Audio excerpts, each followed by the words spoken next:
안녕하세요. 축진망입니다. 이번 주 프리미어리그에 정말 많은 일들이 있었죠. 맨유가 아스날을 잡으면서 또 리그 우승 경쟁에 되게 큰 역할을 했습니다. 그러면서 승점 차이가 다시 줄어들었고 우승 경쟁은 어떻게 될까에 대해서 한번 영상을 만들어 봤습니다. 아스날이 맨유전 패배하면서 승점 50점이 유지가 되었고요. 맨시티가 울버햄튼에게 홈경기 2대0 승리, 아스톤빌라가 뉴캐슬 원정 2대0 승리를 거뒀습니다. 그러면서 시티, 빌라 둘 다 46점에 도달을 했습니다. 승점 4점 차이고요. 앞으로 우승권 3팀의 일정은 어떻게 되는지 각 팀의 기대 포인트와 걱정 포인트 한번 정리를 해봤습니다. 일단 아스날 남은 일정들을 한번 쭉 정리를 해봤어요. 왼쪽에 있는 그림이 작아서 잘 안 보이실 것 같아서 제가 한번 빠르게 말로 한번 설명드려 볼게요. 아스날은 챔피언스리그 8번째 경기 카이라트와의 경기가 있는데 사실 카이라트는 탈락 확정이기도 하고 아스날 홈경기이기도 해서 여기서는 많은 로테를 돌릴 것 같습니다. 그 다음 리즈, 첼시, 썬더랜드, 브렌트포드, 위건, 그리고 여기 3연전 토트넘, 첼시, 브라이튼입니다. 일단 2월 4일에 첼시와의 리그컵 경기가 있는데 그거는 이제 첼시를 원정에서 이기고 오긴 했지만 사실 1점 차이라 여기서는 로테이션 돌리기 쉽지 않을 것 같아요. 그래서 일단은 결승까지 가기 위해서 어느 정도 선수들을 사용할 것 같고요. 2월 중순에서 3월 초 토트넘, 첼시, 브라이튼 3연전이 좀 빡셀 것 같아요. 이 시기가 제가 찾아보니까 보통 챔피언스리그 32강 그러니까 플레이오프와 16강 사이 시기거든요. 그래서 아스날은 직행을 했기 때문에 이때 경기는 없을 것 같습니다. 그래서 다행히도 챔스와 병행하는 일정은 아니라서 뭐 엄청 부담은 없을 예정이고 4월 중순에 2연전 뭐 엄청 부담은 체력적으로 없을 예정인데 사실 토트넘과의 경기 더비 경기라 조금 빡셀 것 같고 첼시와의 리그 경기 첼시도 강력한 팀이기 때문에 이거 일정 빡세고요. 또 브라이튼 원정이 은근 승점 따기가 좀 쉽지 않아요. 당장 아스날이 브라이튼 원정 지난 시즌에 가서 비기고 왔기 때문에 저 3연전 쉽지 않아 보일 것 같고요. 4월 중순에 2연전 시티, 뉴캐슬 있습니다. 사실 시티와의 경기가 완전히 6점짜리 경기가 될 것 같아요. 이때 보통 챔스 또 8강 진행하는 시기거든요. 그래서 시티도 8강에 가 있는지 또 아스날이 8강에 가 있는지 이게 또 중요한 부분이 될 것 같습니다. 그리고 아스날은 FA컵, 리그컵이 둘 다 남아있기 때문에 그거 진출하는 거 여부에 따라서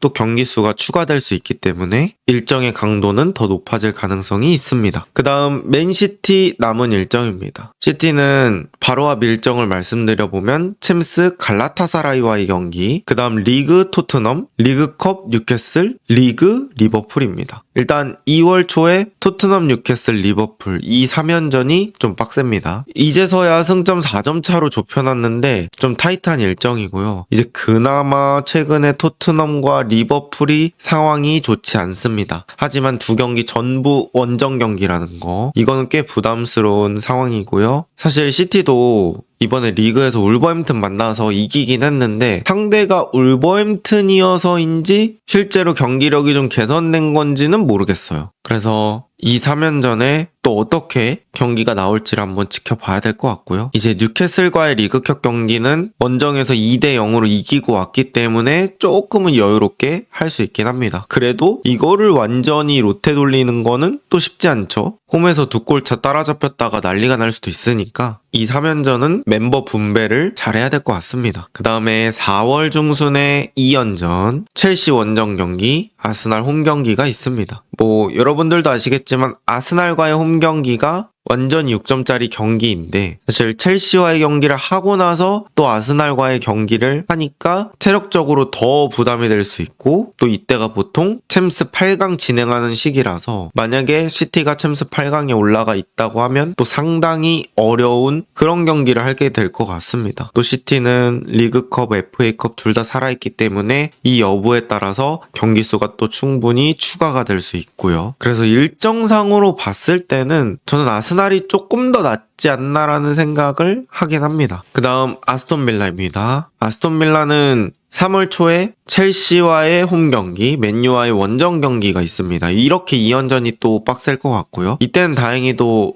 중간에 A매치 휴식기가 끼어 있어가지고 일정 자체는 조금 널널한 부분이 있고요. 5월 말에 리버풀 맨시티와의 2연전이 있습니다. 근데 저는 이 막판 2연전 일정이 오히려 더 낫다고 봐요. 그러니까 리버풀 맨시티와의 경기가 막 초반에 있고 이랬으면 저는 거기서 뭔가 승점이 벌어지면 그런 분위기에서 밀릴 것 같거든요. 근데 이제 저런 빡센 게임들을 극 후반까지 몰아놓을 수 있다는 거? 그럼 그 전에 이제 빌라가 막 승점을 쌓아놨어요. 그래서 기세가 되게 좋다. 그러면 저기서 승부를 한번 볼 수도 있다는 거죠.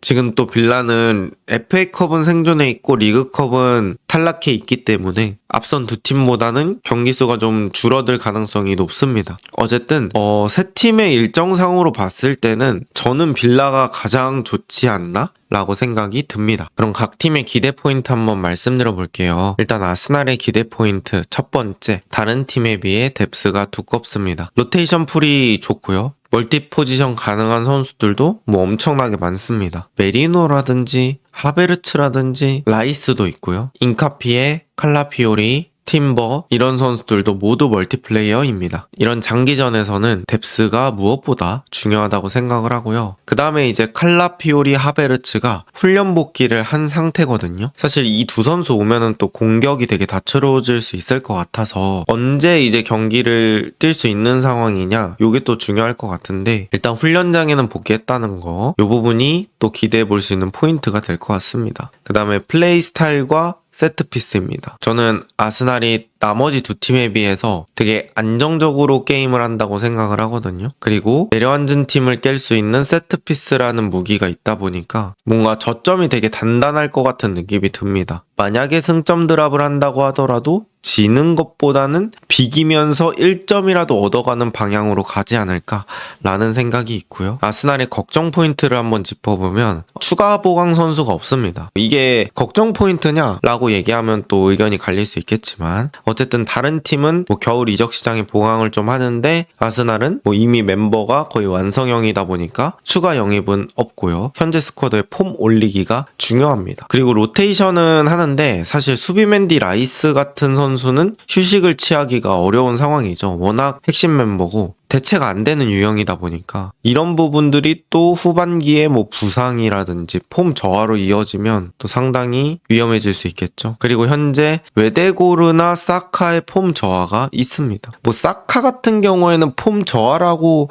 딱 잘라 얘기하기는 좀 어려운데 확실히 뭐 지난 시즌에 비해서 또 그동안에 좋았던 모습에 비해서는 좀 아쉬운 모습이 좀 있고요. 웨데고르는 사실 어떤 방향성을 잃은 지가 조금 된 것 같아요. 중간에 조금 올라오다가도 글쎄하는 상황들이 좀 많은 것 같고 그러면서 이제 아스날의 주 공격 루트인 오른쪽이 좀 약해진 느낌이 있습니다. 그리고 이제 스트라이커의 부진 사실 뭐 스트라이커의 부진은 다른 아스날 영상에서도 언급을 드렸지만 아스날 스트라이커의 난이도는 높은 것 같다. 저는 그렇게 생각을 하고요. 그런 상황에서 요케레스든 제주스든 내려앉은 수비에서 큰 영향력을 보여주지 못하는데 차라리 뭐 톱자리에서 전술적 수행도가 높은 메리노를 기용해보는 건 어떨까라는 생각이 좀 듭니다. 그리고 아무래도 심리적인 압박감이 크죠. 3연속 준우승이라는 압박감, 또 패배 맨시티가 추격하고 있다는 압박감, 이런 것들이 있기 때문에 여기서 이제 혀를 뚫는 게 중요한데 고기도 먹어본 놈이 먹는다고 이런 거에서 극복하고 이겨내면 그때부터는 우승 많이 할 것 같거든요. 그래서 어떻게 이걸 이겨내는지가 또 중요한 포인트가 될 것 같습니다. 그 다음 시티입니다. 시티의 기대 포인트는 게이의 합류로 인한 센터백의 안정성 확보예요. 뭐 울브스전이긴 하지만 사실 프리미어리그에서 워낙 오래 뛴 선수다 보니까 적응이 필요 없었죠. 되게 깔끔하게 경기를 했습니다. 그리고 부상 선수들이 복귀했어요. 니코 곤잘레스가 뭐 거의 복귀 준비가 됐다고 하고 로드리의 어떤 체력적인 부담을 덜어줄 수 있을 것 같습니다. 그 다음 후뱅 디아스가 사실 꽤 부상이 길 것으로 예측됐는데 2월 9일 리버풀전 복귀를 목표로 한다고 합니다. 뭐 리버풀전에 돌아온다고 해서 바로 선발로 뛰기는 쉽지 않을 것 같고 어느 정도 그때 교체로 뛸 수 있을 정도의 몸을 만들지 않을까라는 생각이 있고요. 또 영입생,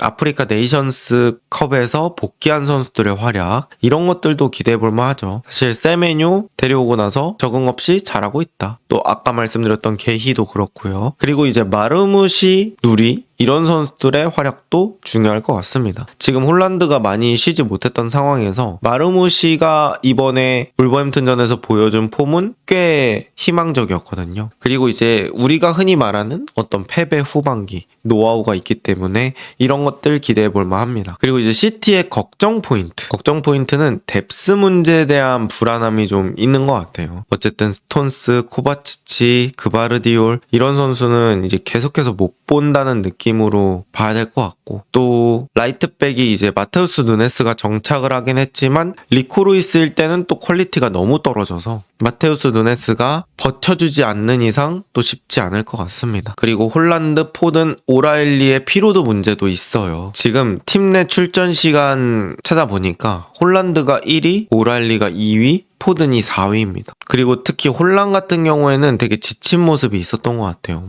보데글림트전도 보니까 오프더블 움직임도 많지 않았고 골 결정력도 홀란 이름값에는 맞지 않았습니다. 오라일리는 지금 좋아요. 경기력 좋고 울버햄튼전에서도 아주 좋았는데 지칠까봐 걱정입니다. 이러다가 부러질까봐. 그 다음 포든 전반기 좋을 때 있었지만 요새는 되게 아쉬워졌고, 이거는 글쎄요, 포드는 좀 체력 문제라고 보기에는 그냥 전체적인 그런 폼이 지난 시즌부터 어떤 일정 수준을 넘지 못하고 있는 것 같아요. 특히나 판단 부분에서 아쉬운 부분들이 많은 것 같습니다. 그 다음에 이제 시티가 항상 실점할 때는 앞에서 점유하다가 뒷공간 뚫려서 먹히는 경우들이 있었잖아요. 그래서 그런 것들은 또 걱정거리가 될 수 있겠다, 이렇게 말씀을 드려보고요. 이제 빌라의 기대 포인트입니다. 빌라는 유로파 16강 직행을 확정 지었고요.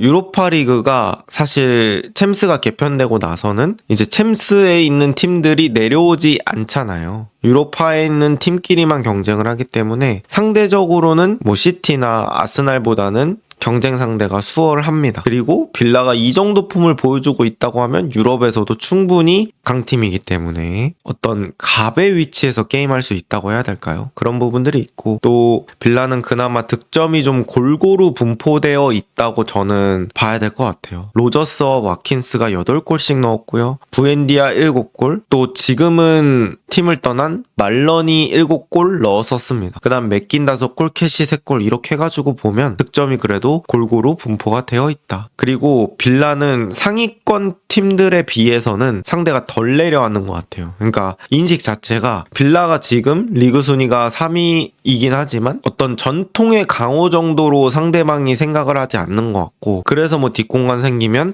빌라가 그런 것들을 되게 빠르게 잘 공략하는 것 같습니다. 그래서 오히려 그런 포인트가 승리를 만드는데 또 좋은 포인트가 되지 않을까 싶고요. 빌라의 걱정 포인트입니다. 일단 부바카르 카마라라는 수비형 미드필더가 되게 좋은 역할을 해주고 있었는데 시즌 아웃이 됐어요. 이 3선의 수비력도 담당해주고 저는 후방 빌드업에서도 꽤 안정적으로 연결고리 역할을 해준다고 생각을 했거든요. 그래서 이 카마라의 시즌 아웃이 매우 안타까운 부분입니다. 그리고 아스날, 맨시티에 비해서는 확실히 뎁스가 얇죠. 엘리엇 같은 선수는 사실 아예 뛰지 않고 있습니다. 제 생각에는 엘리엇이 몇 경기 이상 뛰면 완전 영입이 자동으로 발동되는 그런 규정이 있어서 엘리엇을 더 안 뛰게 만드는 게 아닌가라는 생각이 좀 있고요. 산초 같은 선수도 사실 그렇게 좋지는 않죠. 어쨌든 이러한 뎁스 보강을 위해서 노력을 하고 있긴 합니다. 일단 타미 에이브러햄 영입했고요. 다시 프리미어리그로 돌아오게 된 타미입니다. 그 다음 더글라스 루이스, 원래 이제 빌라 선수였죠. 근데 카마라의 시즌 아웃도 있고 3선의 뎁스 보강 이런 문제 때문에 더글라스 루이스에게도 관심을 가지고 있다, 이렇게 볼 수 있을 것 같아요. 근데 저는 어쨌든 빌라가 맨시티나 아스날보다는 주전과 비주전의 차이가 꽤 크다고 느껴져서 이 주전들이 얼마나 버틸 수 있는지가 또 중요 포인트가 될 것 같습니다. 과연 프리미어리그의 우승 경쟁은 어떻게 흘러갈까요? 이번 영상은 여기까지입니다. 좋은 하루 보내세요.